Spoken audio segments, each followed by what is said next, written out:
Travis Holmes with BigCatCountry.com, the Duval Dive Podcast, and Fans First Sports Network, here with your Jacksonville Jaguars update for Monday. Uh, Happy legal tampering period, everyone. The Jacksonville Jaguars and the rest of the NFL entered the official free agency tampering, white collar crime, whatever you want to call it, NFL open period where agents and players are able to negotiate with other teams without officially signing contracts. That started at noon on Monday. And your Jacksonville Jaguars spent much of the day basically building depth. Uh, a lot of people had their own original assumptions, original opinions that maybe the Jacksonville Jaguars would be a little bit heavier in free agency. Others had the opinion that maybe the Jacksonville Jaguars would be heavier in the draft or somewhere in between. Well, with today occurring, well, the transactions as of this time, again, I am recording at 4:30 in the afternoon. If there are additional transactions that take place, we'll cover it in an additional video later this week. But the Jacksonville Jaguars have a few different subtractions from the roster. We kind of already know about those guys. Mitch Morse announcing his retirement earlier, this week. Last week, Brandon Scherf is an unrestricted free agent. Blake Hance, the offensive guard, he's also an unrestricted free agent. Matt Jones, also, his contract wasn't renewed, with Evan Ingram also being released last week. Luke Fortner, tight end, also signed a contract today with the San Francisco 49ers.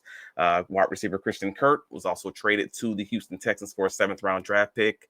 Wide receiver Devin Duvernay, he is also released, same as Josh Reynolds and Ronald Darby. Andre Cisco is an unrestricted free agent, and for the most part, that covers all the guys who are no longer here.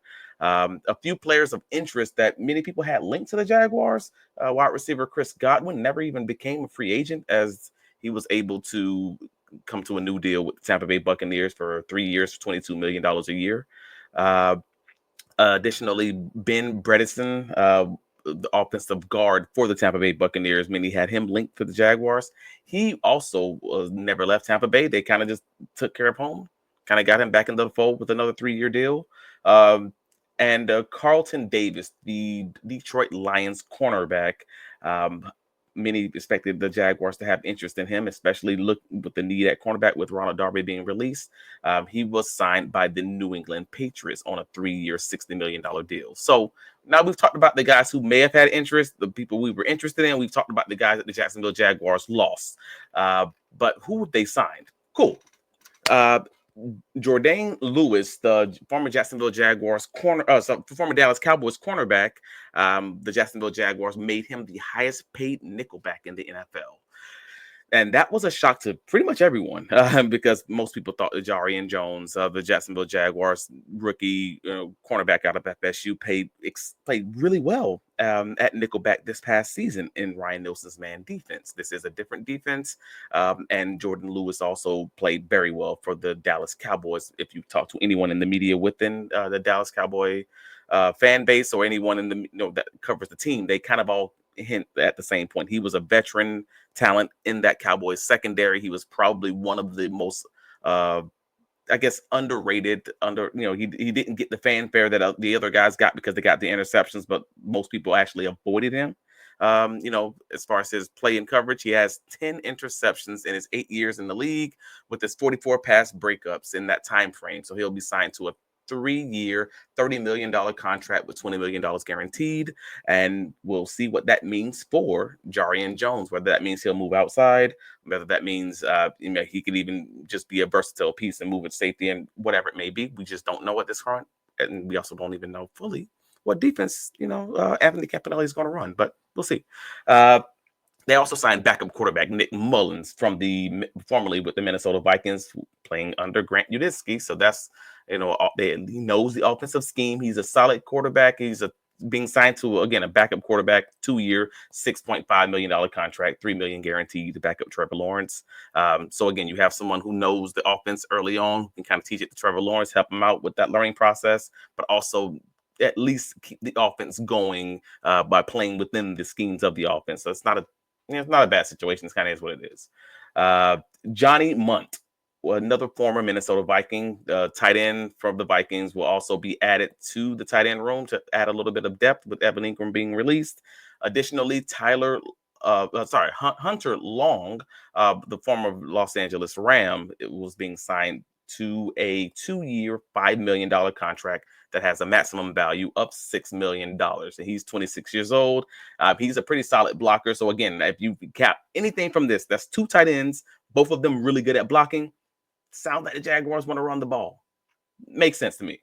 Uh, then Diami Brown, that was an interesting one, just because, well, many of you don't know him. He's a former Washington Commanders wide receiver. Lightning in the bottle, like he's definitely a vertical threat. And the Jaguars signed him to not replace Christian Kirk, because obviously that's not the case, but he gives them another vertical threat. Someone else can kind of stretch the field and add to that wide receiver room. More importantly, maybe even be a slight replacement for Devin Duvernay, who was originally brought in to be a kick returner, but also brought in to be that vertical threat and give them a little bit of speed and a little bit of electricity on the outside. So I thought that might be a pretty good situation, at least for the Jaguars to look at. But I saw this great highlight for Brown, and I just kind of wanted to share it at least. So at least you have enough opportunity to kind of see what the Jacksonville Jaguars may be getting with Brown at the wide receiver core. But additionally, the Jaguars weren't done, because again, that's a lot of signings. I believe it was like 8 signings. They also signed safety Eric Murray, from the former Houston Texan, also originally drafted by the Kansas City Chiefs, to a 3-year, $22.5 million contract, $12 million guaranteed. He played 14 games with the Texans last year with 1 interception, 1 sack, 75 tackles, and 5 quarterback hits. Like these are solid guys that's going to raise that floor for the Jacksonville Jaguars, get you a little bit of depth, and also be scheme fits. But this is a build to the draft team. We know that. This is what this is going to be, and this just kind of mirrors that. There may be a boatload of free agent middle tier signings that we see over these next few days, but overall, this team is going to be made or broken by how well or how not well they draft. The Jacksonville Jaguars also signed the versatile Patrick McCarry. I've been banging the table for this one. You guys already know. For much of this offseason, as soon as I saw he was going to be a free agent, he's a guy who's had I believe it was over 600 snaps in his career at every single position. You're talking from left tackle all the way to right tackle, including over 600 snaps at center.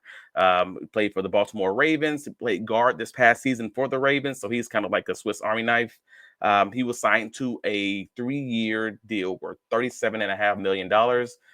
With $20 million guaranteed. And then they also signed Chuma Edogoa. I'm not going to say his name right. I'm sorry, but Edoga,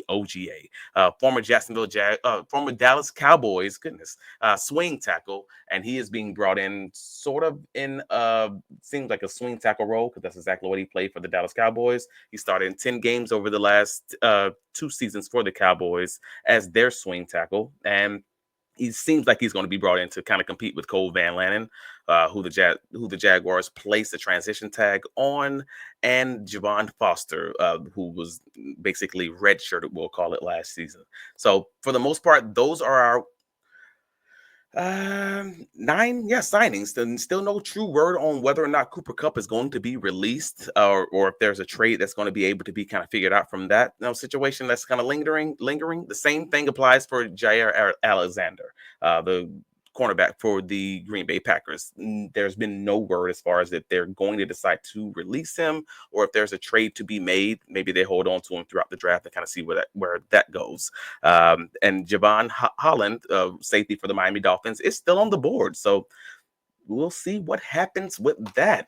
We don't really know if they're going to be a signing, but again, you're talking a lot of signings that materially mean that the floor is raised on this Jacksonville Jaguars, roster, but nothing that's going to stop you from still drafting another guy. But let me know what you think. I'm really curious what you guys think. We have the article up on BigCatCountry.com, the Jacksonville Jaguars signings tracker, talking about any interests that are currently out there, any rumors, any murmurs, any negotiations that's kind of going on. But overall, the Jacksonville Jaguars, as it stands, we're 7th in the league in salary cap space that we currently have right now. And in 2026, we'll still be 14th when Josh Hines-Allen, Trevor Lawrence's, and Foye Oluwakon's contracts all kind of kick in for those extensions. So we're still in a good spot. Nothing has been done so far that's changed the salary cap situation or our future outlook. So overall, we'll see how these guys draft, and go Jaguars. Let's go.